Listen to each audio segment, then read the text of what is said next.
All right. Hi, everyone. We're just gonna, oh wait, no one's there yet. Let's wait. Okay.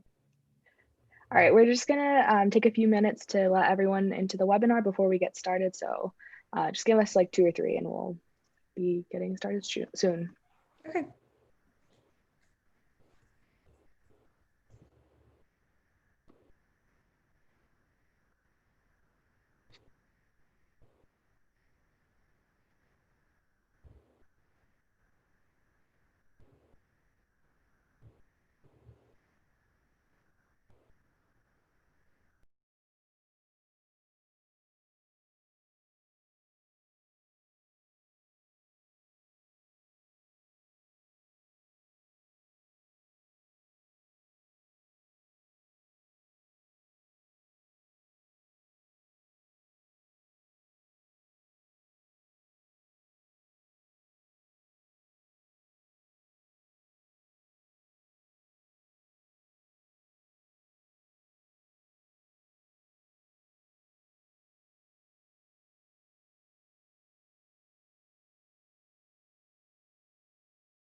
All right. Hi, everyone. Welcome to day 5 of the Powerful Feminine series featuring powerful South Asian women. Thank you so much for joining us today. My name is Triveni, and I'm a junior majoring in government here at Georgetown, and I will be one of your moderators today. Hi, I'm Sunity. I'm also a junior at Georgetown. We are super excited to have you join our celebration of the Divine Feminine with our Navarātri speaker series. Please feel free to drop any questions that you might have as we go on into the Q&A box, and we'll have some time at the end of the session to try and answer them. Today, we are joined by Badal Patel. Hi. Hi. So Badal Patel is a graphic designer, art director, and photographer based in New York City.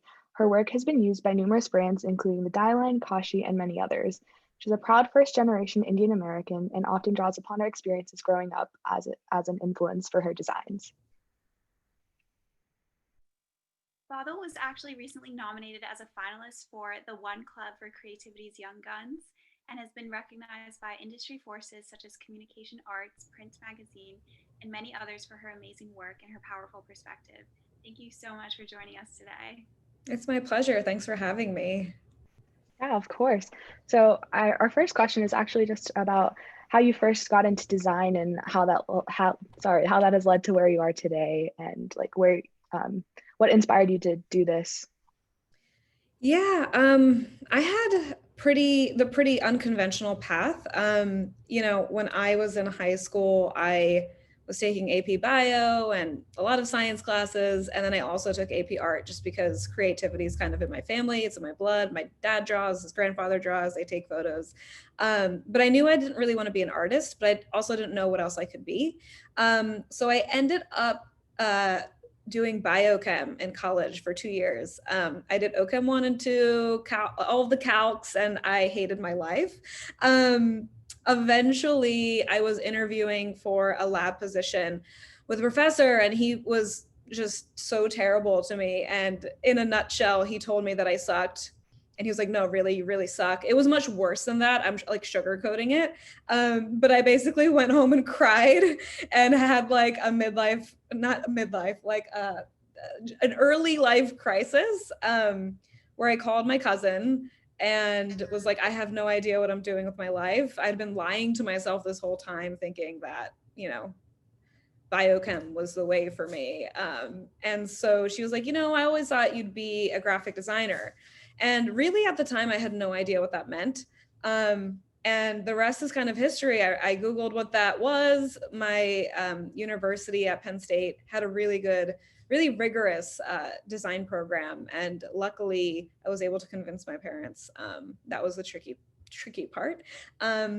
So yeah, I ended up switching. I ended up getting accepted into the program. It took me 6 years to graduate with an undergrad degree, which I still get flack for. But yeah, it led to, working in New York, working at some agencies. And now I'm an independent designer, so I'm taking on my own clients. That's definitely really cool to hear, especially like going from taking science classes in college to switching over to the arts. Like, kind of like how did you kind of like get into that field early on, especially like while you were in college? Like, were you already doing art on the side while exploring the science classes, or did you just like switch over after those 2 years? So I was always interested in art or creativity or photography. So as just like, the humanities classes and extracurricular classes that you have to take, I was obviously taking those classes, and I was probably going towards like minoring in something like that anyway.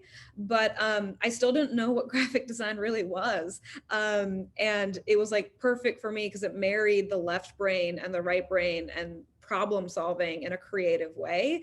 And so while I was taking those classes at the time, I didn't know that it was a viable career path. So when I had that blessing in disguise moment, that kind of was a pivotal turning point in my career, I had to actually really reevaluate everything, because the design program itself was a 4-year program. You couldn't like expedite anything. You had to take the classes were only offered once a year. And so you also had to apply to get in, and then you had to apply 2 years into the 4-year program to actually officially get in. So it was very stressful because I wasn't even assured a spot in the program until I already committed 2 years to it, while also like completely switching out of biochem.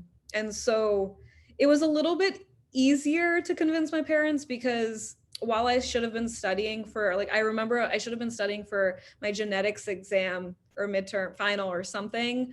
And someone sent me this like competition for Lipton Brisk, Pepsi or something, to like win $10,000. And I had never used Adobe Illustrator or anything in my life. And instead of studying, I pulled an all-nighter to like just apply to this nationwide contest. But I ended up winning, and I ended up winning the 10 grand scholarship. So that was applied towards one of those 6 years. And my parents were a little bit more okay with it. Well, that's so awesome to hear. And like, it's so cool to see how you've gone from, experimenting with it to like the amazing designs that you have now, and like working with Mindy Kaling and creating branding for like such cool companies. And I know a lot of your work or as influenced by your South Asian identity. And how do you think like this, how sorry, do you frequently find yourself incorporating these elements from your culture into all aspects of your work? So I think it really depends, right? So like I would say my perspective and identity has shaped the way I see things and the way I think, for sure, throughout everything, as I think it does for most people. Those are kind of like the unique experiences that shape our opinions and values, and perspective. But in terms of how that relates to design, it really depends on the project. So if the particular project needs me to tap into more of a cultural component or a lens through, being a person of color or a South Asian or an Indian or whatever it is specifically, I will kind of obviously bring that experience out into that project. But that's what kind of separates, I would say, design from art in that sense, where design isn't really about us as a person. It's more so about solving the problem and who it's for. So I'll always kind of think about approaching a problem through that perspective. But obviously, if it's a passion project that I'm working on, then that's a little bit more artistic in that sense, where I'm coming at it from what do I want to say, and what do I want to put out there, and what perspective that is. Yeah, that definitely makes a lot of sense. Kind of to turn the tables a bit, how do you think design and creativity have kind of helped you understand your identity and your culture better? That's a really good question. I think for a lot of first generations, like just teenagers or just growing up, at least for me, I kind of separated being Indian and being American. So I'd like, go to high school or go to college or whatever, and I was pretty white in that sense. And then I'd go home and then I would, be Indian or whatever. And it wasn't until I really moved to New York and just started, experiencing different cultures and different people. Because I grew up in a very suburban town that was very white, and there was like 3 or 5 Indian people in my high school, and so even in college, like I was only South Asian designer in my class, and so like you just kind of compartmentalize things, and it took me a really long time to realize that it wasn't one or the other, it was a spectrum. Like it's just one thing. You're just kind of dialing up and down like what you want to bring out when, but you're still the same person. And I don't know why it took me so long to realize this, but part of that discovery actually happened through design. And so my cousin was getting married and she was having her bridal shower. And I didn't have time to make her a card. So I like went to the store or whatever, and all of the cards had white dresses on them. And I was like, I'm not getting her a card with a white dress. She would never wear a white dress. She's Hindu. She's gonna wear red, And so it really pissed me off. So I ended up making her this like terrible, ugly card with like a joli or a sari on it or whatever. And that was kind of like the spark that went off in my mind. And this was like years ago. This was like 8 years ago. And so ever since I kind of had that epiphany, I've realized that I can apply a lot more to design, because South Asians have been underrepresented for a lot of design that you see. And so really ever since then, I've just been like experimenting with, what I can do as a designer to kind of bring more representation out, but also do it in a way that speaks more to my style. It's a little more modern, it's a little more refined, and kind of balancing aesthetic and, concept with the things that I'm doing. Yeah, that's awesome. And I know like earlier you mentioned that when you first decided to pursue graphic design and like a more creative field, your parents took a little bit time to, get on board. Were there any other challenges or like biases that you face as an Indian woman stepping into this industry, whether it be from your peers or friends or even family? I think that, yeah, I mean, obviously with family, it's hard because that's just like a whole, they're not, I feel like as immigrants, they don't even know what's possible in terms of the amount of different career paths you can take. So they always kind of push you towards what they know will work and can lead to success. And so it's kind of our jobs to unfortunately have to push them and make them realize that you can find success and passion, and kind of follow your dreams and be successful still. So there's that component to it. But in terms of just within the industry, when I was working in agencies, if there was like an Indian project or a South Asian project that came into the doors, I was the one that kind of got pulled off of the projects that I was working on to kind of be part of that client meeting or new business meeting or be on that project. And so it was kind of a little bit of stereotype there.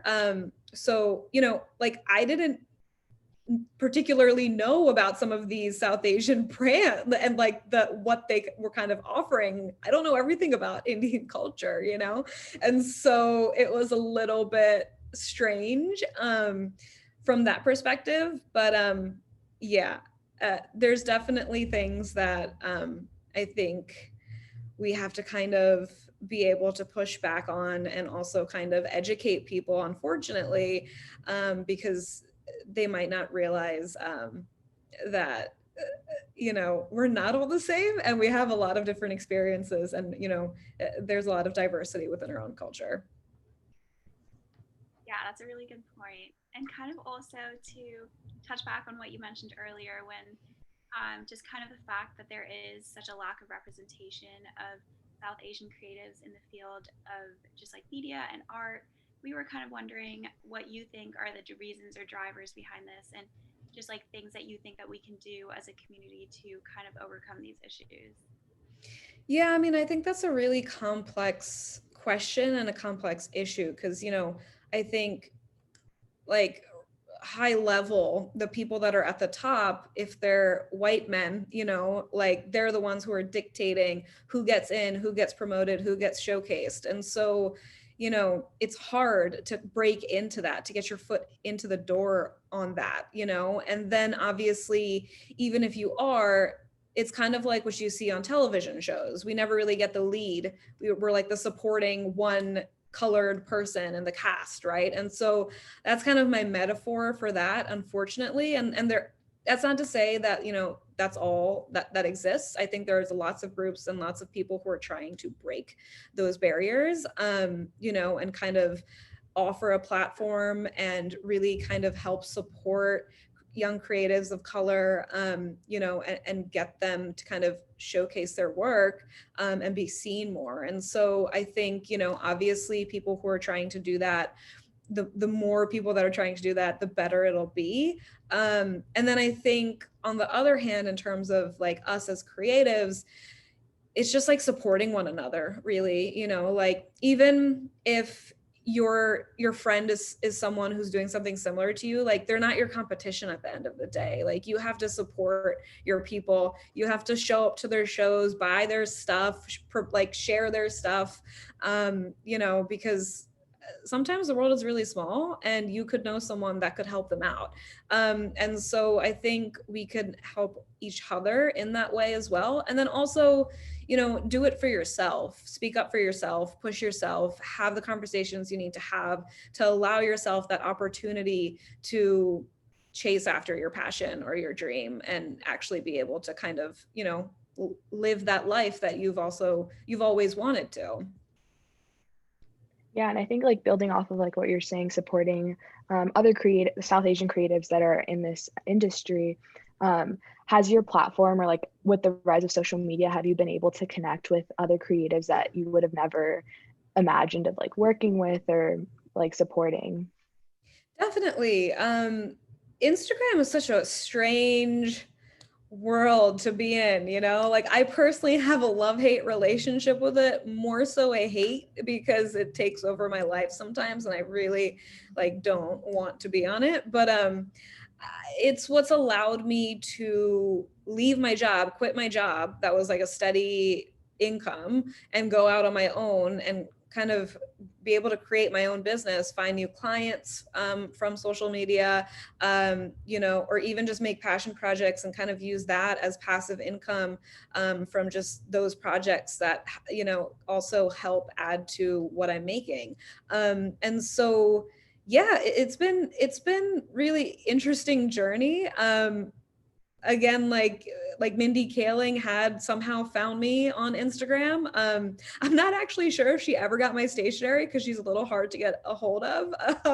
But I hope it made it to her and I hope she enjoys it. But yeah, I never thought that would happen. So, you know, it's definitely something that I think if you're just aware of the fact that there are challenges with it and that it is a game and that, you know, you shouldn't ever make things for the likes and that you're really only doing it to just put yourself out there and potentially open some doors and opportunities, then yeah, I think it's, you know, it definitely has its merits there. Yeah, thank you for that. It's definitely like so cool to see all of your really great work like featured on your Instagram. But we are also kind of wondering what your day to day looks like and like what exactly your design and creative processes are like and how you come up with like all of these really great designs. Ooh, that's a tough question. I think it really depends on what the project is. So if it's a client-based project, then, you know, and typically like a branding project, then it usually starts with the kickoff where we ask a bunch of questions. We really dive deep into, you know, understanding them as a founder, what their values are, how we can really kind of create a brand strategy that works towards all of these things that they're trying to emulate in their brand, really kind of getting to the heart of why they're doing what they're doing. And so the first part of the project is really doing a lot of research, asking questions, trying to figure out the solution to a problem, starting with strategy. And then from strategy, it kind of moves into design, where we get more into mood boards, and then kind of digging deeper into actual design directions we can do.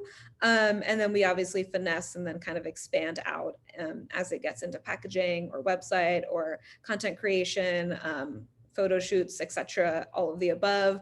And so that's kind of a typical life cycle of a branding project. When it comes to personal projects, that's definitely trickier, because when you're working for yourself, you need to really be like focused, and you need to set deadlines for yourself. Otherwise, you're never going to get anything done. And I feel like that's true for any project. If there's not deadlines, you won't get it done. So you always like kind of have to set like, this is the date I'm going to finish this by. Otherwise, like, it'll always be a forever work in progress that you don't want you don't want to have. And so, yeah, that's pretty much, I would say, like the process of how I kind of work. Yeah, and I know that as a graphic designer, you're collaborating with a wide range of people, including copywriters and illustrators and photographers. And how do you handle like working with everyone and making sure like everyone's artistic vision is included in the final product?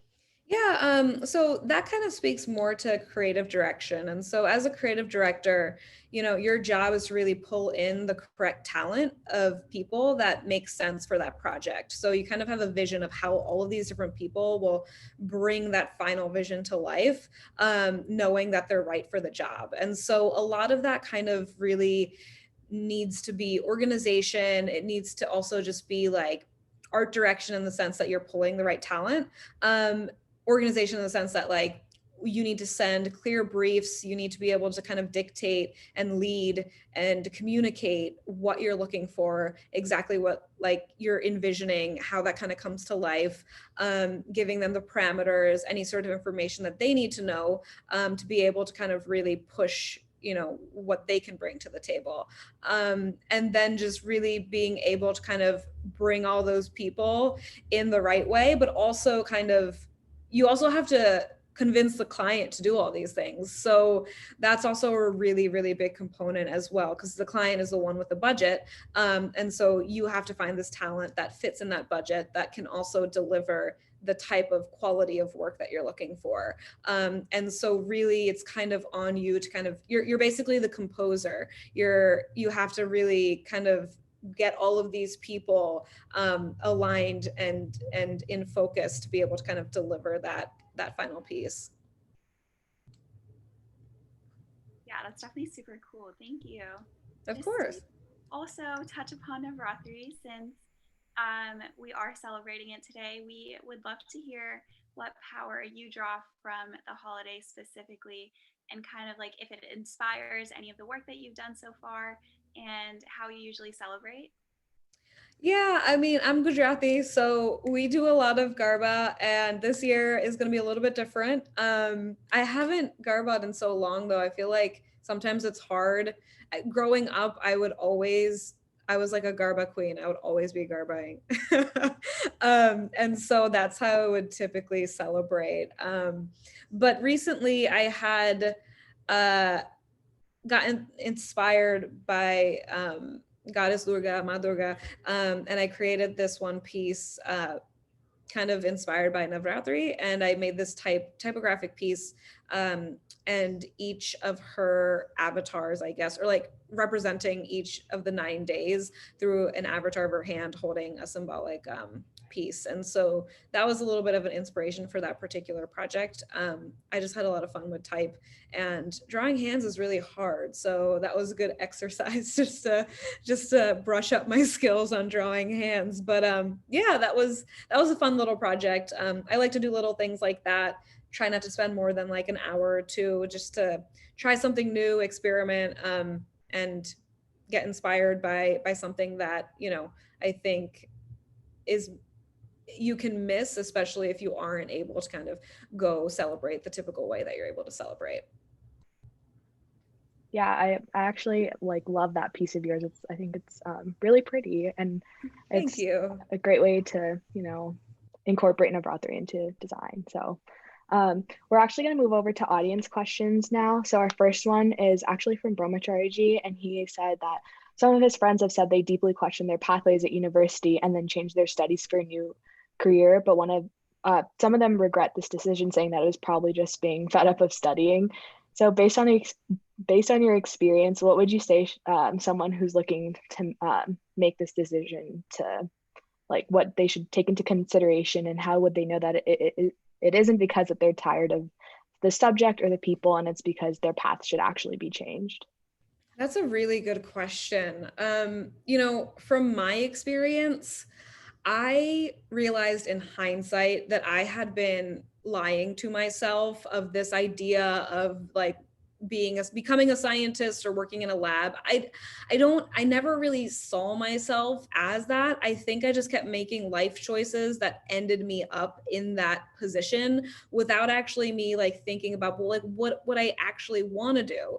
And I never knew the answer to that question. So I just kind of kept like leading myself down these chain reactions that like led me to this position. And so the problem also was I would study so hard. Like I studied more than any of my friends and I did worse than them. It was so sad. Like I am a terrible test taker and it was just so, it wasn't fun. And I knew that I would work hard, but it just wasn't gratifying to me. But I didn't know what else to do. And I couldn't just be like, oh, I'm just gonna, we didn't come from a super affluent family where price wasn't an issue. Like no, me having spent 6 years in college was a huge issue. Like we didn't have the money to keep doing that, and so I couldn't just be like, oh, like I'm just gonna be completely undecided, change my mind, and just like figure it out. That wasn't an option for me. And I think the second I had that sort of like blessing in disguise moment where it was like, oh my God, this professor is literally like telling me I'm the worst. And although he was wrong, like he was just being an asshole. It was just so like, it was such a terrible experience. Like that's never something that I wish upon anybody. And I left that experience. Like, I don't know how I kept it together in the meeting, but the second I turned my back, like I was bawling the whole walk home. And it just like really triggered this like deep emotional response that I couldn't look back upon. Like once that flip was switched, I had to figure out what I was doing. I think I got super, super lucky that my cousin happened to mention graphic design, because if she didn't, I don't know what I would be doing right now. And that's kind of a shame because I feel like, there's just so many career paths out there. Like I still wouldn't have known about them even when I was in college. Like you can be a food stylist, okay? You can like create beautiful like food styling of like spaghetti and like cake and whatever and get paid for it. Like there's so many fun things you could do that I just didn't know about. And I feel like sometimes we put a lot of pressure on ourselves to figure out that one thing that we want to do, when in reality, like there's probably a ton of things you could do. And you just have to be able to kind of figure out like, what's that one thing that, yeah, obviously, you see like the best parts of the job and you're like, yeah, of course I'd want to do that. But you have to ask yourself, what's like the worst part of that job that I would still want to push through and still be okay doing? Because that's really the reality of it, right? Like when you're in that really crappy part of your job and you need to just like push past through it. So like no job is going to be perfect. There's always going to be those issues. And so I think trying to evaluate it from that perspective could help. Yeah, thank you. That's definitely really good advice.